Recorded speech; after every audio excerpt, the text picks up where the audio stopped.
retrouve pour la 4e et dernière partie, je l'espère, de la foire aux questions. Donc c'est parti, on va pas trop tarder parce que je crois qu'il reste quand même pas mal de questions. Non, ça va. Ça va. Alors, est-ce que tu aimes tes fesses? Question de Suka Spring. Ça dépend des jours. Je dirais pas que je les aime pas parce que c'est vrai qu'avec le recul je me rends compte que des fesses plates c'est pas forcément très beau et que je préfère avoir les fesses que j'ai plutôt que des fesses plates, mais il y a des jours quand même où j'ai du mal à les assumer.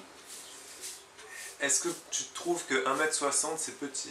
Est-ce qu'elle fait la même taille? Bah c'est petit pour notre génération, enfin en tout cas pour la mienne. Je sais qu'il y a des filles beaucoup plus grandes, mais après tout, moi je me dis que ce qui est petit est mignon, donc oui. C'est pas petit, c'est un peu en dessous de la moyenne, on va dire. Quel est le matériel de sport de base? Question de Enjoy Channel. Je vais refaire une vidéo, enfin je vais faire une vidéo je pense dans les semaines qui viennent, parce que c'était quelque chose que je devais déjà faire sur le matériel de fitness de base, donc je reviendrai là-dessus dans la vidéo. Comme ça je vous montrerai, ce sera plus simple. Karine Bardin, Cardo, est-ce que tu t'es déjà fait mal au sport? Non. Bah je peux pas répondre plus largement. Non, je fais toujours attention en fait. Je sais m'arrêter quand il faut et je connais mes limites et donc je vais jamais au-delà. Et je me suis pas encore blessée, je touche du bois, enfin il n'y en a pas là. Je me suis pas encore blessée. Miss Crazy Web, qu'est-ce que tu ferais si tu gagnais au loto? Ferais ou achèterais? Je pense que j'irai dans une île tropicale et j'achèterai une jolie petite maison avec un beau petit jacuzzi et puis comme ça j'aurai la mer, j'aurai mon jacuzzi, j'aurai même peut-être une piscine, j'aurai plein d'animaux tout autour et puis j'aurai des fruits à gogo venant des 4 coins du monde, tous mes fruits préférés à volonté. Ouais. Karine Bardin qui demande comment tu fais pour ne pas craquer quand il pleut ou quand il fait un temps pourri, parce que elle a envie de manger quand elle reste chez elle. Bah, généralement je cède à la tentation mais je choisis des aliments sains, donc j'ai pas particulièrement envie de craquer puisque c'est vrai que quand je regarde sur l'étendue de ma journée, je pense que le fait de manger représente 60% de mon temps au moins. Parce que je mange à peu près toutes les 2 heures et dès que j'ai un creux en fait je vais manger quelque chose, donc en fait ce que je fais c'est qu'à la maison dans les placards j'ai absolument rien de malsain, donc j'ai juste des fruits, des légumes, des céréales, j'ai des cacahuètes ou des choses comme ça, mais j'ai rien de malsain, donc quand j'ai faim en fait je prends ce qu'il y a et c'est toujours les meilleurs choix possibles, donc je craque pas souvent en fait, enfin en tout cas pour des bonnes choses. Acrobatics demande quelle est ta contraception? C'est une méthode naturelle, j'en parlerai plus tard je pense parce que c'est quelque chose qui n'est pas sûr à 100%. Je fais la méthode Billings, donc vous regarderez sur internet, vous ferez vos propres recherches vous-même. Et je ne me base pas encore sur la température du corps, mais je me base sur des signes physiologiques en fait, pour savoir en quelle période je suis fertile ou non. Donc c'est quelque chose à prendre vraiment avec des pincettes parce que le risque de grossesse existe quand même. Donc moi si je le fais c'est parce que je suis mariée, je sais que j'ai choisi l'homme de ma vie et que si jamais il y avait un accident et que je tombais enceinte, on le garderait et on est prêts tous les deux à ça. Donc faites très attention si vous utilisez cette méthode là, puisque comme toutes les autres d'ailleurs, hein, je crois, c'est pas sûr à 100%. Justine Lheureux te demande différence entre la Réunion et la métropole dans le style de vie. S'il y en aurait deux ou trois. Je dirais le truc principal qui me vient à l'esprit, c'est à La Réunion, c'est doucement le matin, pas trop vite l'après-midi. On est des gens à La Réunion qui sommes assez lents en fait dans nos activités, c'est-à-dire qu'on n'est pas stressé, enfin je suis quand même stressée, mais je veux dire on est des gens qui sont quand même assez détendus. Donc on va faire les choses de manière tranquille. Quand on va aller au travail, on va pas stresser, se presser, devenir comme des excités, tout ça. Et c'est vrai qu'en métropole c'est complètement différent. Et un petit peu dans tous les domaines, hein. C'est vrai que les gens sont beaucoup plus pressés et beaucoup plus de pression. Alors c'est vrai qu'à La Réunion on a une vie qui est quand même plus relaxe dans le sens où le climat est plus agréable, mais on a également les mêmes stress de vie parce que la vie à La Réunion est beaucoup plus chère, donc ça c'est une autre différence. C'est que la vie est beaucoup plus chère, ok les salaires sont un peu plus élevés mais c'est vraiment minime et d'ailleurs pour le SMIC je suis même pas sûre qu'à La Réunion on gagne plus, mais la vie est beaucoup plus chère, donc voilà pour la deuxième différence. Et la troisième différence, je dirais que les gens sont beaucoup plus sociables et sociaux. Parce que quand on arrive en métropole, c'est vrai que les gens sont beaucoup moins avenants. Donc dans le sud de la France, un petit peu plus, mais les gens sont quand même globalement beaucoup moins avenants. On va pas venir vers vous dire bonjour ou... les gens sont pas agréables quand on va à la caisse la plupart du temps, quand on fait nos courses par exemple, ou ce genre de choses, tandis qu'à La Réunion les gens sont beaucoup plus agréables, beaucoup plus souriants, beaucoup plus, ouais c'est ça, beaucoup plus avenants et ne mettent pas de barrières les uns avec les autres, enfin les uns contre les autres plutôt. Et voilà, et puis même de la même manière quand on fait le marché à La Réunion on peut très facilement essayer de démarcher en fait tout simplement, d'essayer d'avoir des prix, de faire des affaires. En métropole c'est quand même quelque chose de plus délicat et le prix c'est le prix. Et ouais, je dirais voilà ce qui me vient à l'esprit. Kenza Bibouche J'ai bien dit? Ouais. Non, tu as quelque chose à rajouter? Non, très bien. Ouais, c'est bien. Qu'on est moins stressé mais qu'on n'est pas feignant pour eux. Ouais, c'est vrai, ça c'est quelque chose d'important à soulever, c'est qu'on n'est pas fainéant. Parce que y a beaucoup de gens qui disent, voilà, à La Réunion, on gratte notre cul, on fait rien, on est tranquille, en savate de doigts et tout ça. C'est vrai pour certaines personnes, mais dans ce cas-là, je peux dire la même chose pour en métropole. Il y a plein de gens. On peut être en savate, ouais, et puis être tout aussi... pas fructueux, je cherche le mot. Productif, voilà. Donc c'est-à-dire qu'on va le faire lentement, mais on va le faire de manière parfois plus efficace. Parce que sans stress, des fois, on fait des choses bien mieux. Alors, Kenza Bibouche demande, quand on est une très grosse feignante, par quel sport commencer? Ça c'est une très très bonne question. Si tu trouves la réponse tu me le diras, puisque ma soeur est une grosse fainéante, c'est la même chose et j'ai beau essayer de trouver toutes les manières de lui dire qu'il faut qu'elle fasse du sport et il n'y a rien à faire, elle aime pas ça. Donc je pense que la solution elle est en vous, elle est enfouie en vous, c'est à vous de vraiment chercher des motivations, chercher quelque chose qui vous donne envie, comme quand on fait avancer un âne avec une carotte, vous faites la même chose, il faut que vous trouviez c'est quoi votre carotte, qu'est-ce qui vous fait avancer, vous, qu'est-ce qui vous donne envie de finalement atteindre vos objectifs. Et une fois que vous savez ça, vous mettez votre objectif bien devant vous et vous vous dites que tant que vous n'avez pas fait l'effort de faire du sport et de vous bouger, vous n'aurez pas votre carotte. Madeleine Effa demande comment tu fais pour avoir cette force mentale. Oui.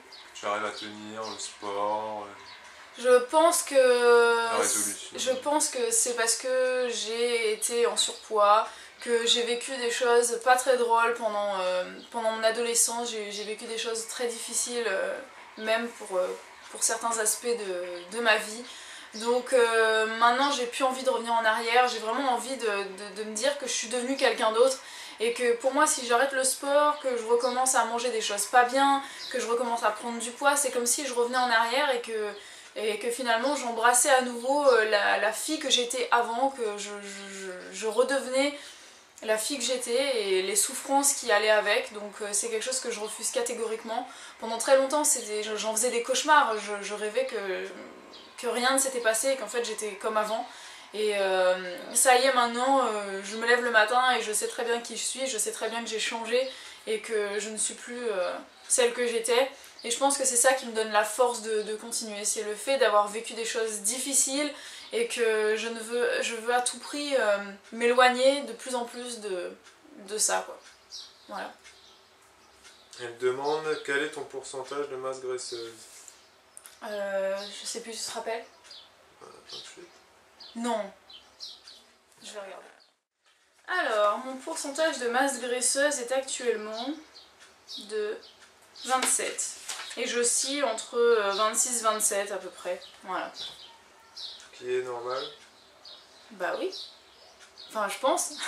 Je me fie pas trop à ça. Je sais pas c'est quoi le taux de masse graisseuse, enfin le pourcentage de masse graisseuse qu'on doit respecter pour être en bonne santé, je sais pas lequel je voudrais atteindre. Je m'en fiche un peu, je le vois par rapport à ma silhouette. Pour moi c'est juste un chiffre, ça veut pas dire grand chose. Je sais que j'ai encore de la graisse à perdre, mais petit à petit je m'approche de mon objectif, je prends du muscle, je perds de la graisse et voilà, j'y vais doucement mais sûrement sans trop me mettre martel en tête, quoi. Et elle demande est-ce qu'une balance à impédance mètre est plus judicieuse pour perdre de la graisse? Une balance normale. Ça vous fera pas perdre de la graisse d'avoir un impédance mètre.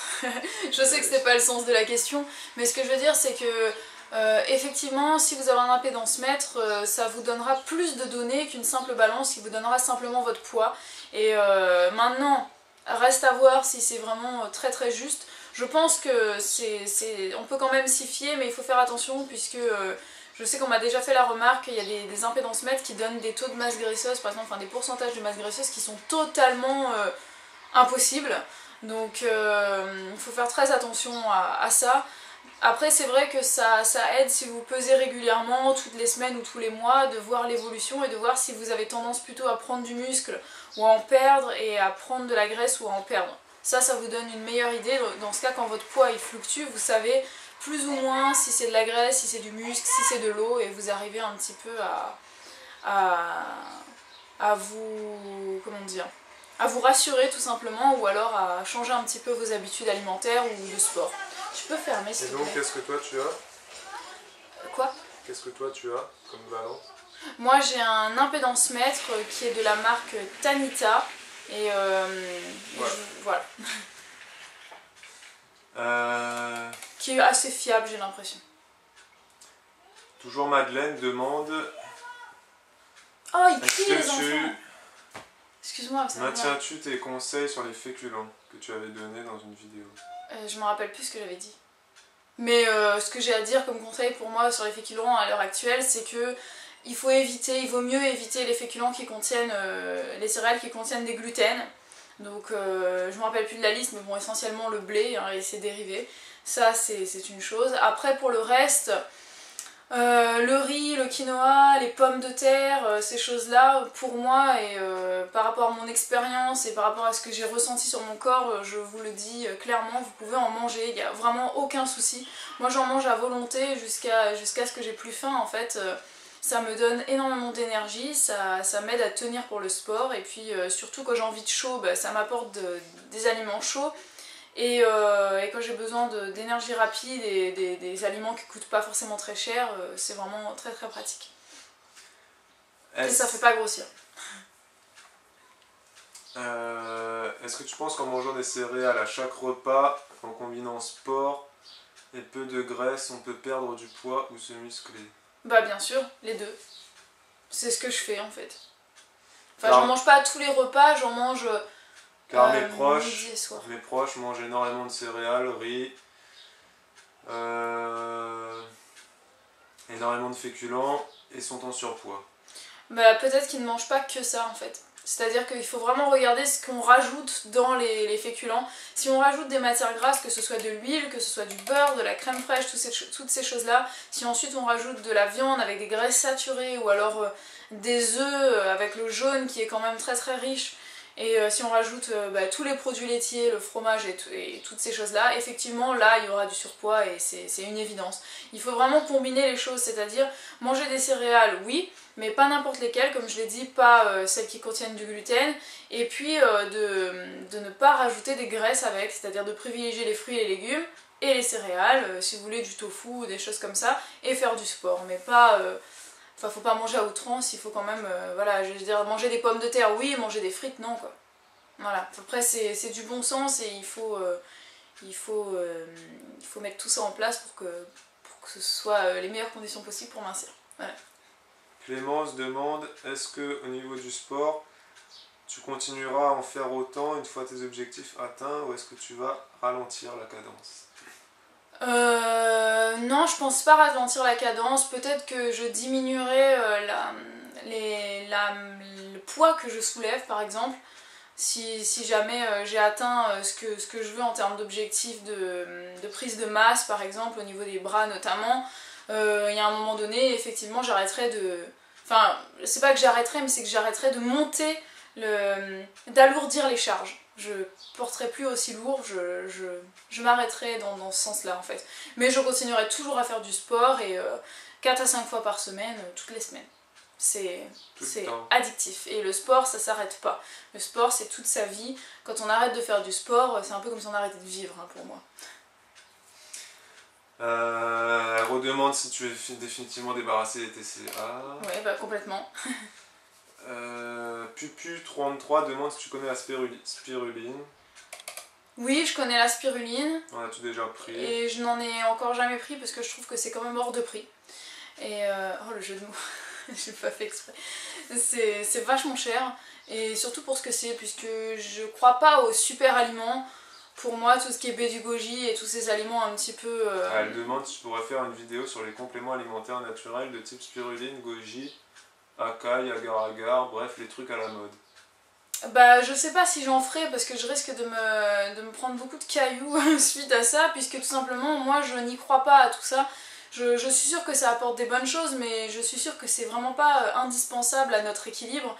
L'agar-agar, je vous en ai déjà parlé, je vous remets le lien sur la vidéo de ce que je pense de l'agar-agar, puisque j'en consomme régulièrement. Après les baies du goji, pour moi c'est cher, autant acheter enfin, tous les autres fruits secs qui existent en fait. Et puis pour la spiruline c'est pareil, je suis un peu sceptique dans le sens où on trouve tout ce qu'il faut dans la nature, c'est pas la peine de débourser des dizaines d'euros juste pour ce genre de produit quoi, je trouve. Mais après chacun fait ce qu'il veut et met son argent où il veut, ça c'est clair.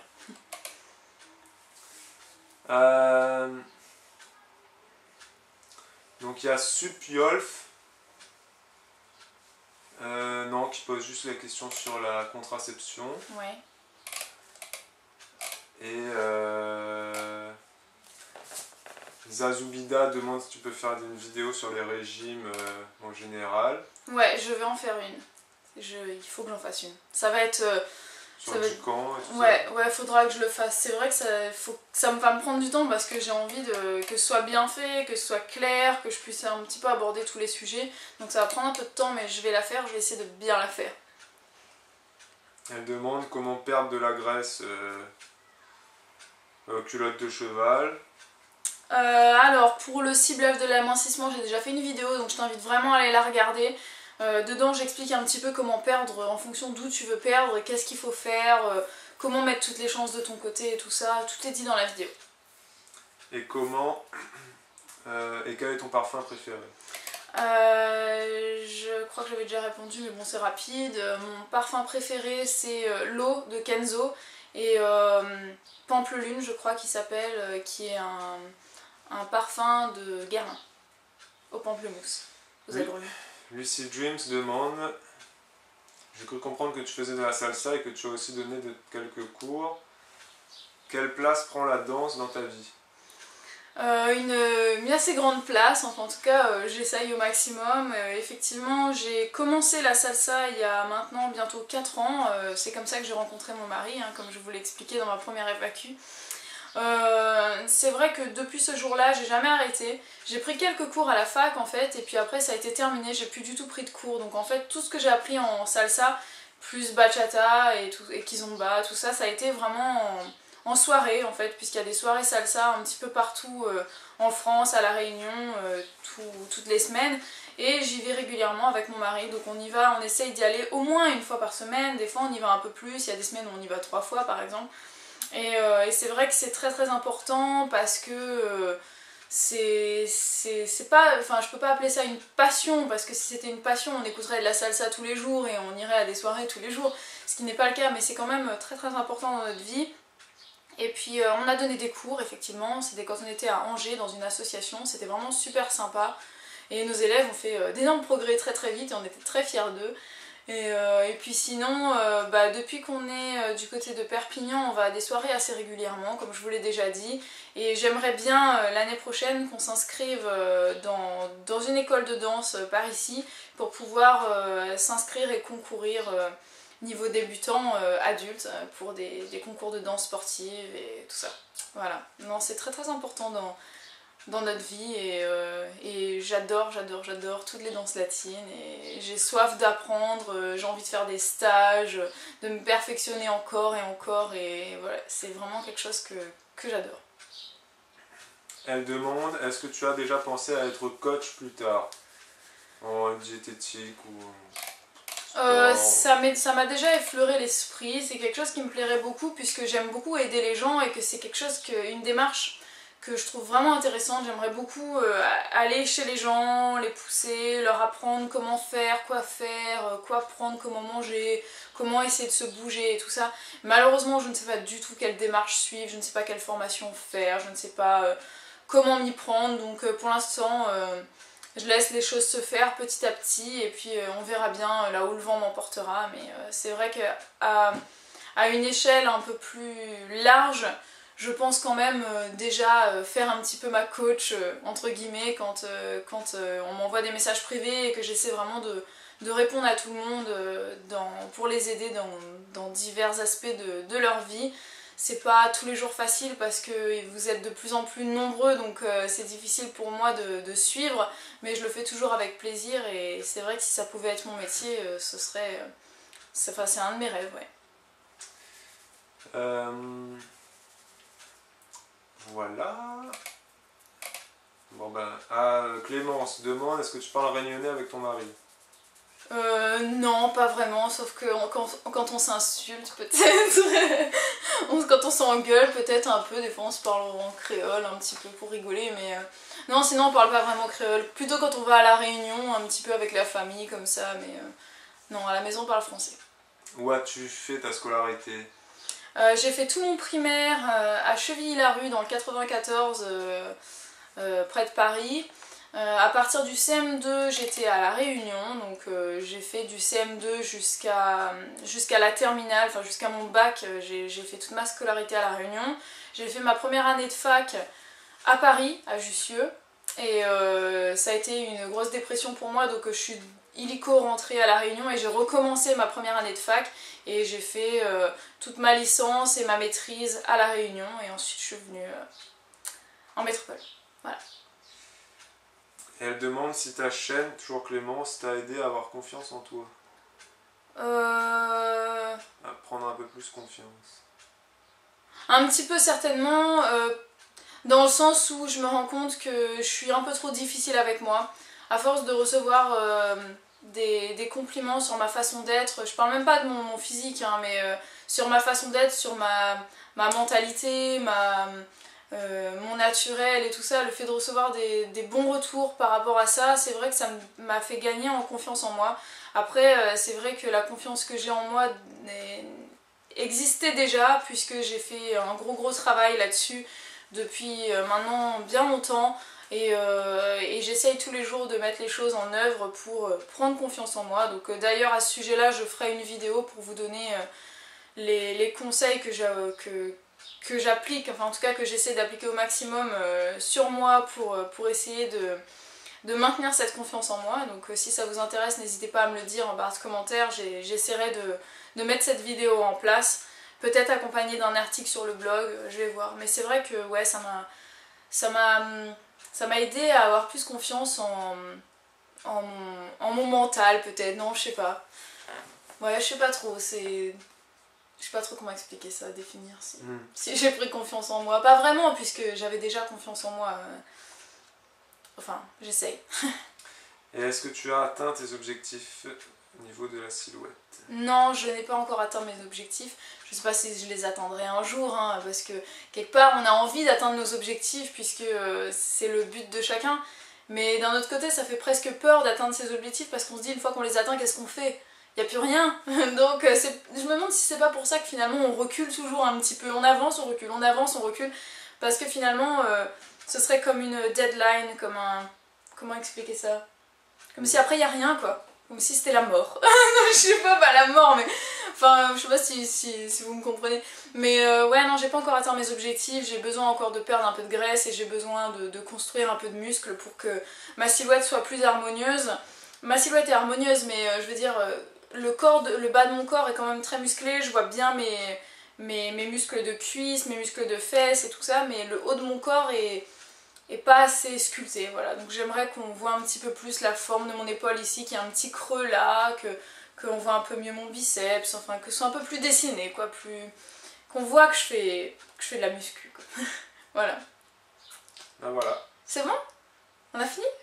Oh bah ça a été rapide la dernière partie. Bon bah écoutez, merci beaucoup encore une fois pour toutes vos questions. Merci d'avoir écouté les réponses, puisque je sais que c'est facile de poser des questions, mais des fois on n'a pas envie de prendre le temps d'écouter les réponses des autres. Donc merci à vous d'être toujours de plus en plus nombreux à me suivre. Qu'est-ce que je voulais vous dire d'autre? Je ne sais pas combien de vidéos il y a actuellement sur ma chaîne, mais j'aimerais bien relancer une FAQ pour la 300e vidéo, puisque c'est bien, je trouve que c'est un bon rythme, toutes les 100 vidéos, d'ouvrir une nouvelle foire aux questions. Donc comme vous êtes à chaque fois plus nombreux à vous abonner et à vouloir apprendre à mieux me connaître, donc je pense que c'est bien de... Puis au fur et à mesure des vidéos, je suis sûre que vous aurez des nouvelles questions à me poser, donc voilà, je pense que pour la 300e vidéo, on va réouvrir une nouvelle foire aux questions. Je prends grand plaisir à vous répondre, à lire vos questions et tout ça, donc je le ferai avec plaisir. Et puis sinon, pour vous donner des petites nouvelles des futures vidéos, je vous fais une petite avant-première là. Demain, donc vendredi, ce sera une vidéo sur pas sur le crudivorisme, mais je vous expliquerai pourquoi je ne suis plus frugivore crudivore. Pourquoi je suis revenue à une alimentation simplement végétalienne, où j'ai rajouté des aliments cuits, des céréales et tout ça. Je vous expliquerai le pourquoi du comment.